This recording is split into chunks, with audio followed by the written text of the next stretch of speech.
ভাই কেমন আছো দুলা ভাই? ওয়ালাইকুম আসসালাম। কেমন আছিস তুই?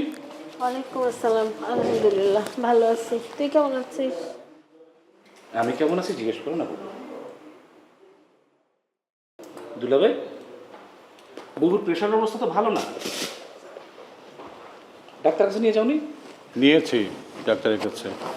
তো ডাক্তার কতগুলো টেস্ট দিয়েছে। শোভন গতকালকে রিপোর্টগুলো নিয়ে গেছে। তারপরে ডাক্তার তোর বুবুকে নিয়ে যেতে বলেছে। তো নিয়ে যাচ্ছ না কেন? কালকেই নিয়ে যাব। আচ্ছা বুবু, তুই কি ঠিকমতো খাওয়া দাওয়া করিস না? খাওয়া দাওয়া করলে তো ওজন বেড়ে যায়, ওটা তো আর একটা সমস্যা। বুবু, তুই সারা জীবন আমাদেরকে নিয়মানুবর্তিতে শিখিয়েছিস, এখন তুইও নিয়ম করছিস। তোর বুবুকে ভালো করে কিছু কথা বল। ইদানিং তো আমার কথা শুনতেই চাচ্ছে না। তোর দুলাভাইয়ের কথা শুনিস না তো, ইদানিং কথা একটু বেশি বলে।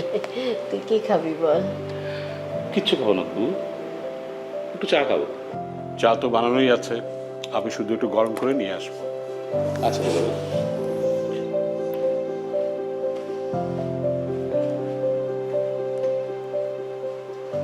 আপাতত আমাকে টাকা দিচ্ছিস কেন? টাকা লাগবে না, থাক। তুমি যখন আমাকে দিতে, আমি তো কোনোদিন নিষেধ করিনি, তাহলে তুমি নিষেধ করছো কেন? তোর দুলাভাই রাগ করবে আর বউ অশান্তি করবে, তোরা যাতে শান্তিতে থাকিস এই জন্যই তো আলাদা করে দিয়েছি।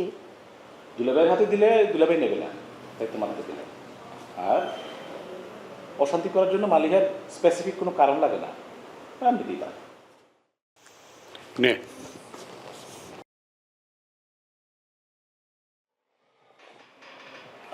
দুলাভাই দারুণ। বুবু চা খাবে না? না রে, এখন আর চা খেতে ভালো লাগে না। আর ডাক্তার নিষেধ করেছে, কম খেলে ভালো, না খেতে পারলে আরো ভালো হয় বলেছে। ও আচ্ছা।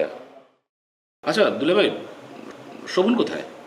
ও একটা কোচিংয়ে জয়েন করেছে, সপ্তাহে 4 দিন ক্লাস। ভালোই। বাহ। আচ্ছা দুলাভাই,